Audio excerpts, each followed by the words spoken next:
Okay guys, today we're going to take this 3000 watt pure sine wave inverter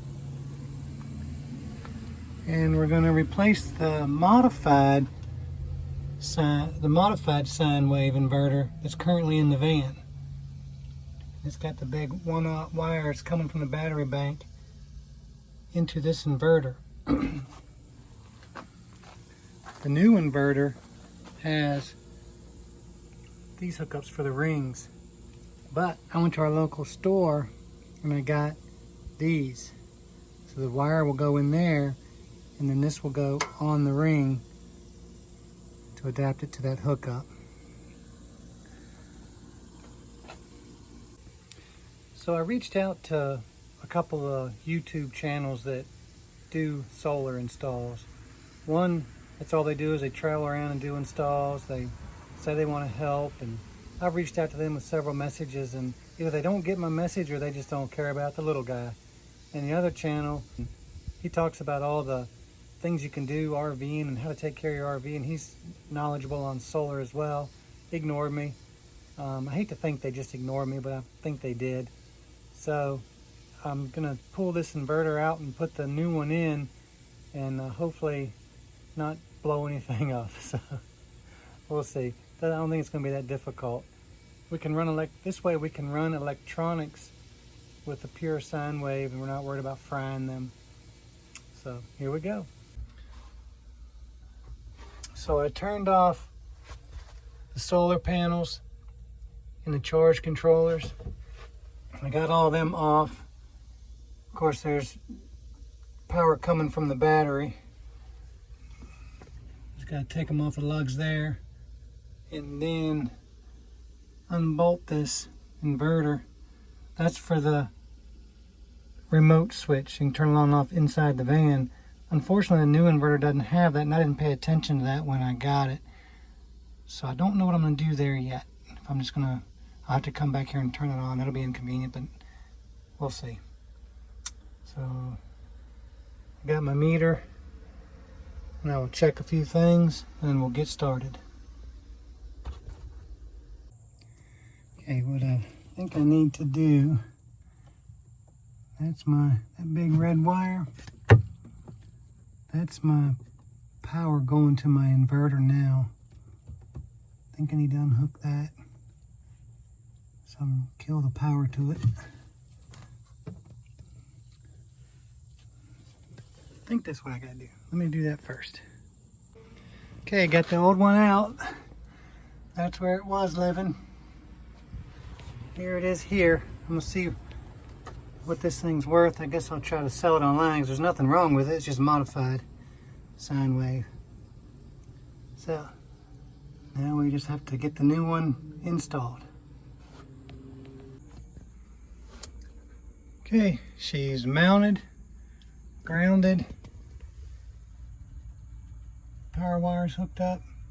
Just gotta finish securing those, and I gotta connect the battery to it.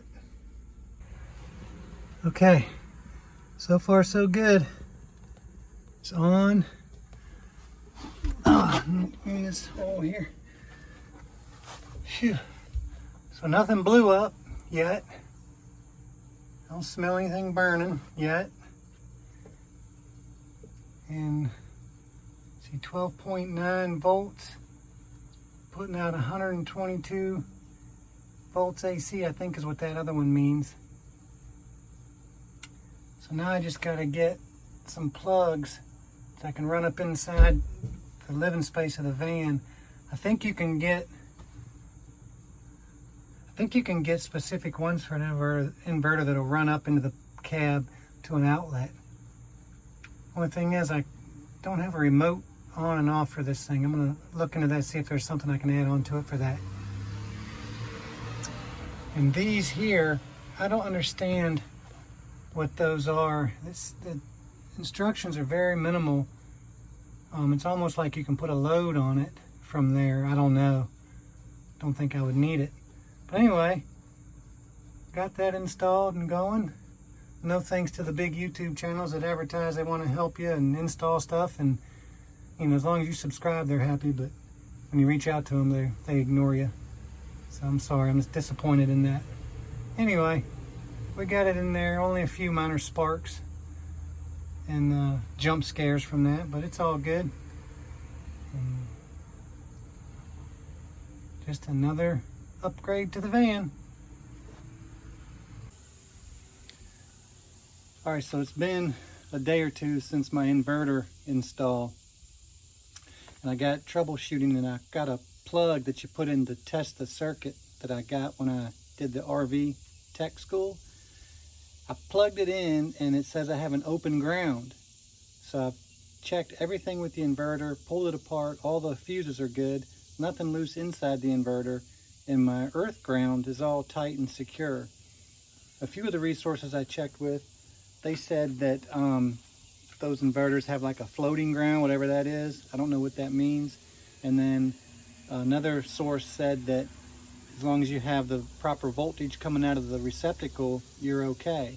I've got the proper voltage coming out, so I don't know. So if any of you know, should I use it? Should I not use it? Should I send it back?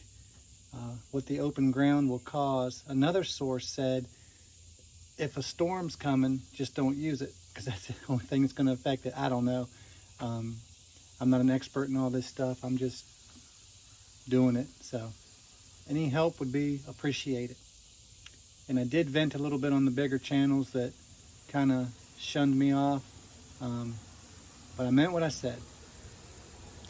You want the subscribers, but you don't want to help people when they reach out to you. I know you're busy, but still, you chose to put it out there.